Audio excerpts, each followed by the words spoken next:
Don José.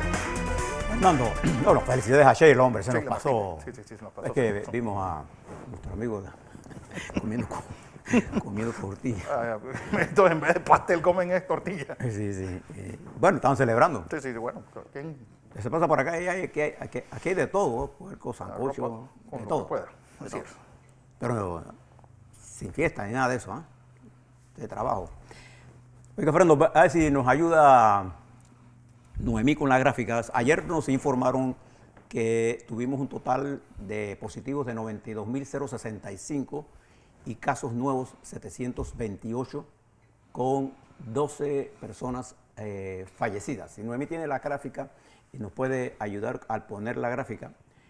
También se mantiene, Fernando, la letalidad. Ahí está la primera gráfica. Quisiera también, déjemela ahí un momentito, Noemí.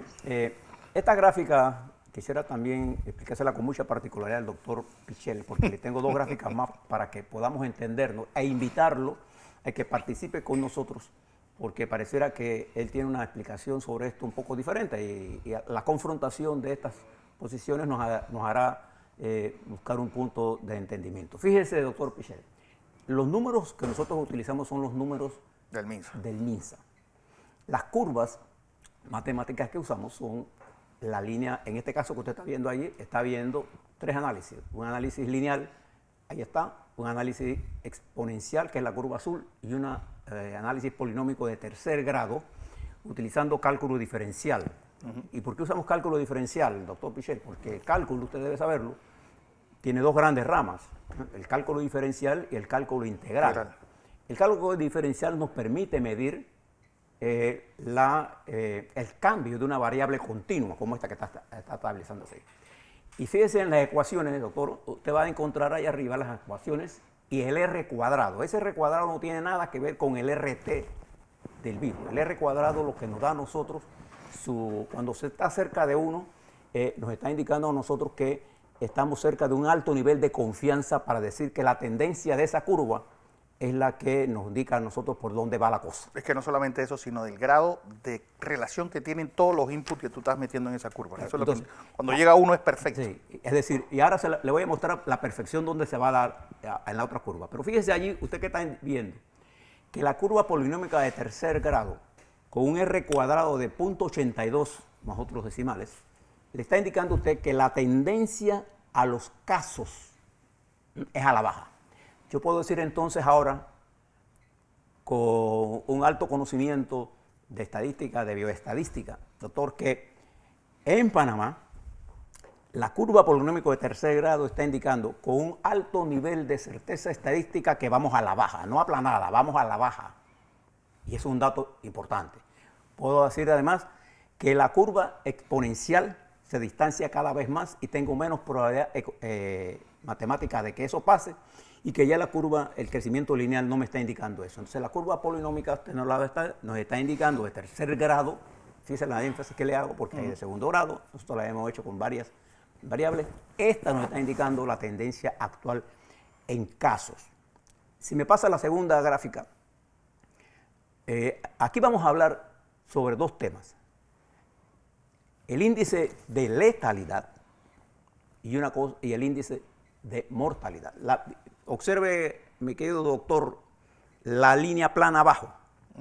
Esa es la letalidad en porcentaje. Se ha mantenido constante. Recuerde, mire los números en una serie. Nunca utilice pequeñas series para hacer análisis de esta naturaleza, porque tiene un error muy alto. Entonces, fíjese, la serie de abajo indica el nivel de letalidad que se ha mantenido casi inalterable a lo largo de todo el comportamiento de este. ¿Y qué es lo que tiene que mirar usted? ¿Y por qué se expresa en porcentaje? Porque la letalidad es el número de fallecidos entre el número de casos positivos. Por ejemplo, si yo quisiera saber cuál es la letalidad de ayer, tendría que dividir 12 fallecidos entre 728. Y me daría un porcentaje de 1,5 aproximadamente. Yo no lo tengo, nada más lo estoy haciendo de memoria. Pero usted puede dividir 12 entre 700 y le da. Esta letalidad que usted ve ahí es la operación matemática de dividir los fallecidos entre el número de casos. Y como el número de casos crece más rápido, observe, fíjese que ayer hubo 12 fallecidos y hubo 700 positivos. El denominador varía continuamente. Como consecuencia, va a haber una tendencia a esto, cuando se resuelva esto, ese índice, de acuerdo a los cálculos de los proyectos, de los programas de proyección de todas las instituciones del mundo, estaría entre un rango de 1 a 1,5 o un rango entre 1,5 a 2. Nosotros estamos en 2.2, es uno de los mejores rangos de letalidad del continente. Pero si usted viera ahora la curva superior, es la curva de la mortalidad. Y la mortalidad, a diferencia de la letalidad, la curva de la mortalidad es la división que se obtiene entre el número de fallecidos y la población total. ¿Y por qué en Panamá es la población total? Usted lo debe saber, porque este virus, la población que ataca es toda la población, no es una parte.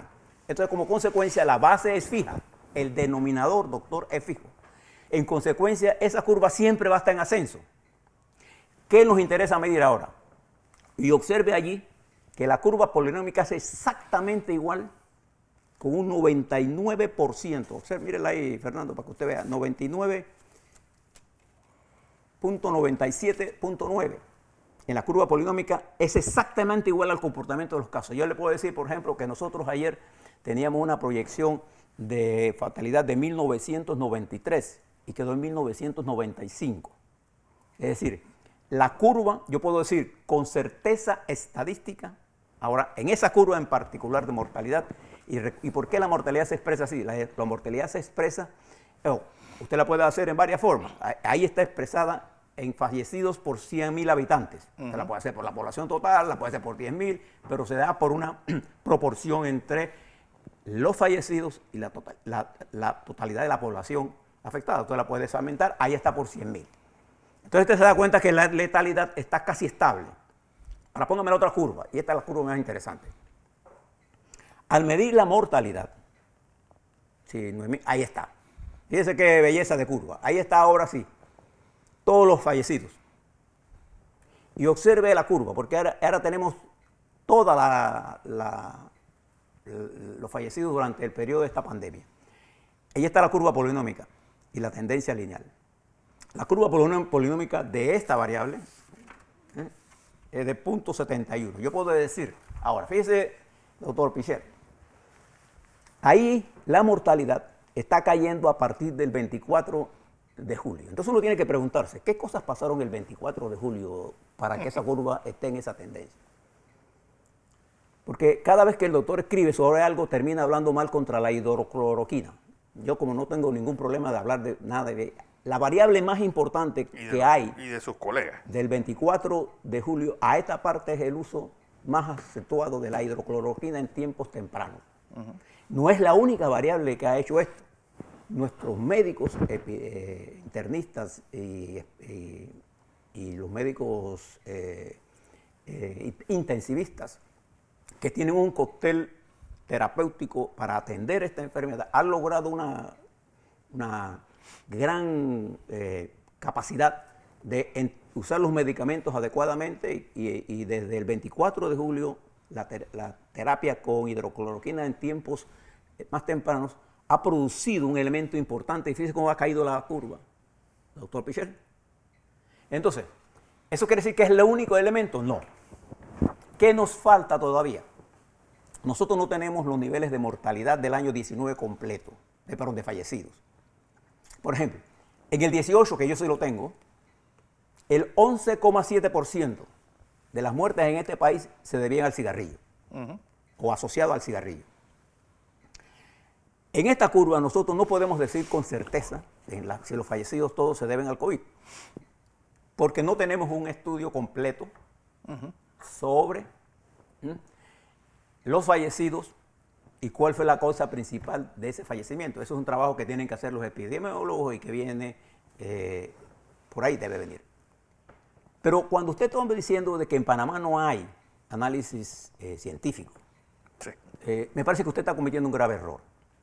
Por ejemplo, hay un estudio que se publicó, de unos médicos panameños allá en Colón, que trataron simultáneamente pacientes unos 4 pacientes, con una tripleta de enfermedades. Una de ellas tuberculosis, la otra el virus del SIDA, el HIV, y el otro el COVID-19. Los recuperaron a todos. Wow. Y siguen, del COVID se recuperaron y se recuperaron de esto. ¿Y qué utilizaron allí? La hidrocloroquina. Hidroxicloroquina. Entonces, ¿qué puede decir todas estas cosas? El mundo de la ciencia es un mundo de cambio continuo y particularmente en este virus. Hay decenas de miles y millones, diría yo, de hombres y mujeres científicos en este estudio. Yo le doy mi consejo profesional, porque además yo he sido investigador y he publicado en Journal de los Estados Unidos, para que usted sepa. Y tengo una profunda formación matemática y particularmente en bioestadística. Lo que le quiero indicar con que esto es que nunca en mi vida había visto tanta gente acumulándose para saber de algo que va variando por día. Entonces mi consejo es que en vez de estar peleándose, lo invitamos a que venga aquí y exponga sus puntos de vista y nos explique sus puntos de vista. Porque en realidad lo que ha ocurrido en Panamá, esas dos curvas, la primera que le presenté y esta tercera, nos están indicando que con datos hemos logrado lo que era el propósito de las medidas de contención. Porque el resultado de esto es que el peso sobre el sistema de atención pública, médica, de hospitales, ha venido disminuyendo en los hospitales. Hemos controlado mejor la pandemia y estamos mejor preparados en caso de un rebrote. ¿Puede venir rebrote? Claro que puede venir rebrote si no seguimos tomando las medidas. Lo saben todos los médicos internistas e intensivistas y todos los médicos nuestros que son especialistas e infectólogos, los geneticistas. El Gorga ha hecho un gran trabajo, nuestros médicos, nuestras enfermeras. Entonces yo creo que ahí está reflejada. Entonces este no es el momento de hacer políticas con las informaciones. Nosotros hemos tratado aquí de llevarle estas informaciones y cuando ha estado mal la curva se la hemos puesto a sí mismo, como usted la está viendo ahí. ¿A qué respondemos nosotros? Respondemos al interés nacional y al interés del gobierno también de que ¿a quién le conviene que esta pandemia ande por ahí suelta así? A nadie. Nadie. Hay gente que se alegra. Yo no me alegro de que le pase nada malo a este país. De manera que, doctor Pichel, cuando usted quiera, aquí en la humilde conocimiento que tenemos, le podemos permitir que conversemos. Y lo invito a incorporarse a un diálogo efectivo y a no a estar lanzando misiles perdidos, que lo que hacen es confundir a la opinión pública. Bien. Yo quisiera hablarle de otro tema, Fernando, si me lo permite. Claro. Quería hablarle sobre lo que está ocurriendo en comunicación, en periodismo y el derecho a la información. La libertad de expresión. Y por ahí vi un comunicado, he visto mucho debate, ¿no? La libertad de expresión es un derecho humano, pero confundir la libertad de expresión con periodismo es un grave error. Porque yo ejerzo la libertad de expresión, pero yo no soy periodista. Yo también es saber que uno tiene que asumir las consecuencias de lo que dice. Yo no soy periodista. Mi trabajo es expresar la mayor cantidad de información para que usted tome decisiones y darle mi punto de vista sobre los temas importantes. Siempre lo hago con respeto. El periodismo es otra cosa. El periodismo es la responsabilidad que tiene a una persona, hombre o mujer, de poner en contacto los hechos con la comunidad. Los hechos con la comunidad, con la mayor objetividad posible. Y cuando hay una discrepancia en eso, es el deber del periodista, ¿no así?, poner ambos versiones del tema. Pero se está confundiendo la libertad de expresión con el activismo político partidario escondidos en focos, en organizaciones, y creen que esa es la libertad de expresión y salen lanza en ristre a decir que ellos son periodistas sin serlo. El problema del periodismo moderno es que se ha mercantilizado tanto que esa expresión, más que de la noticia per se, del control de la noticia por los intereses que defienden. Por ejemplo, yo me pregunto, ¿usted cree que este señor Mauricio Valenzuela está haciendo periodismo? ¿De verdad? Claro que no está haciendo periodismo. Es propaganda. Lo que está haciendo es una provocación. E incluso me tomé el trabajo ayer, de leer varias programitas de estos que hace la joven Flor Mirachi. Y yo me pregunté, ¿esto es periodismo? El nivel de afirmaciones que ella hace, sin presentar ninguna prueba.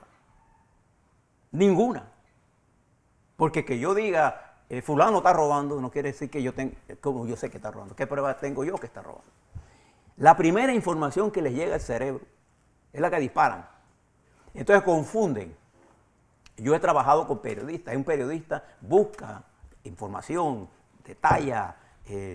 Por ejemplo, yo admiro mucho en los periodistas el criterio noticioso que ellos tienen, que yo no tengo. Yo he participado con periodistas en discusiones de debate en Metcon, aquí, con Fernando, y él puede saber con más rapidez qué es noticia y qué es noticia, y sacan. Recuerdo, por ejemplo, cuando dábamos la presencia aquí en Panamá de la cumbre de presidentes. Estaba yo con Álvaro Alvarado al aire, yo era el analista y él era el periodista. Y él cambia para irse a Chorrera, que había habido un daño. Y el señor Varela comenzó a presionar a Metcon, porque ¿cómo íbamos a sacar del aire para poner una cosa que tenía cerca de 1 millón de gente sin agua? ¿Y de qué era la cumbre en Panamá? Sobre el derecho a tener los recursos de agua. Y todo el mundo se tuvo que cambiar. O sea, esa capacidad de poder entender lo que es noticia y no es noticia, lo tienen los periodistas. Y ahí escuchaba ayer a Eichmann, que basta que yo tenga una lectura correcta de las masas para que yo sea periodista. ¿Quién dijo eso? Entonces usted es un buen político en todo caso.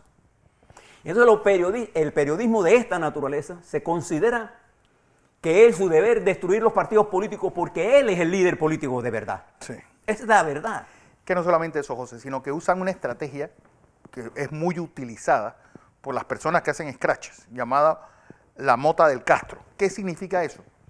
Tú atacas, antes, en la Edad Media, cuando estos castros iban a ser atacados, todo el grupo de la población se reunía en el centro del castro. Se llamaba la mota del Castro. Y por eso es que ellos salen como respuesta. Cuando tú le preguntas, oye, pero tú te robaste un saco, dice, bueno, es que tú estás a favor de la corrupción. Es decir, buscan un punto en los cuales ellos puedan defender esa idea absurda y esos scratches que están haciendo. Fíjate, yo tengo un gran respeto por los periodistas de este país. Tengo un gran respeto. Los que trabajan aquí, ¿no? Y siempre comienzan a decir, no, lo que pasa es que esta es la televisión de Martinelli. Bueno, aquí te escucha mejor información que la escucha en cualquier lado ahora mismo. Fíjese una cosa. El periodismo es el balance del poder político, pero no es el poder político.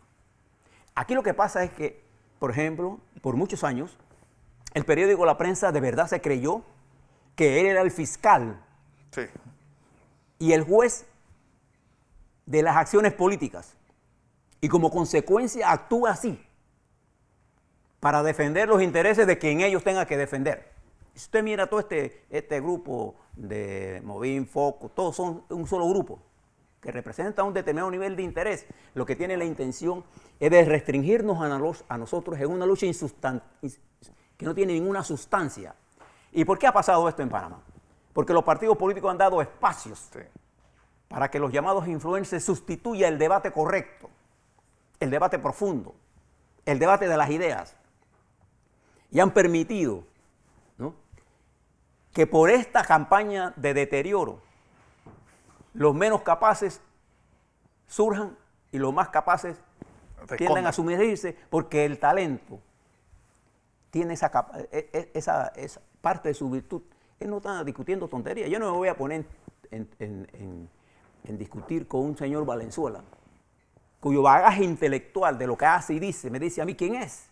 Yo no voy a perder mi tiempo en eso. Ni me importa lo que él diga de mí. En el aporte que yo le he hecho a mi vida en este país, ahí está. Ni me interesa si lo que le presenta. Me preocupa que jóvenes como ellos crean que están haciendo la gran cosa.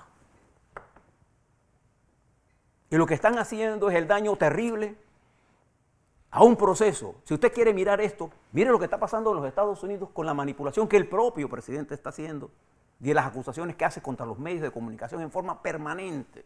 Está destruyendo la institucionalidad y se está destruyendo la institucionalidad internacional. Y aquí hay un grupo de chiquillos, porque eso es lo que son, porque los chiquillos no por la edad, es por las chiquilladas que hacen. Que creyendo que está dándole seguimiento a la gente, haciéndole bullying político. ¿No? Claro que nadie está de acuerdo de que estén malversando fondos. Eso es otra cosa. Pero esto tiene una estrategia. Es destruir la estructura política para después darle el asalto mortal. Usted se fija en el quinquenio pasado, ¿alguna vez denunciaron la utilización del Consejo de Seguridad para hacer bullying judicial? ¿Alguna vez? Nada. ¿Dónde está la presión siempre? En jueces y fiscales que piensan diferente a ellos. Jueces. Fiscales son unos perros. En periodistas o medios que tenemos una opinión sobre todas estas cosas. Entonces hacen de los enemigos de esos dueños el objeto de su noticia. Eso no es periodismo. Y termino aquí. La libertad de expresión es más que el periodismo. Pero el periodismo es mucho más importante porque es el balance del poder. Para hacerlo, el periodismo tiene que tener transparencia. Lo que ustedes están reclamando, transparencia. Y la transparencia del periodismo está en tener las dos versiones. Y no llamar a las 4 de la tarde y decir, señor Blandón, no lo conseguimos, pero lo localizamos, o poner lo que usted quiera. ¿Por qué? Porque lo que yo escucho son acusaciones tan violentas y respuestas. A mí me extraña que el gobierno ha sido tan tolerante en dejar que se hagan tantas acusaciones que no tienen sentido, pero que no tienen pruebas. Entonces se consideran que estar frente a un medio le da el poder sobre los demás y comienza el bullying político. Le llamo la atención a todos ustedes sobre todo esto, porque estamos en medio de un mundo complejo y de una situación compleja. O dejamos que estos nos arrebaten el país, o salimos a defender el país. La opción es clara. Por supuesto. Hay que defender el país. Así es.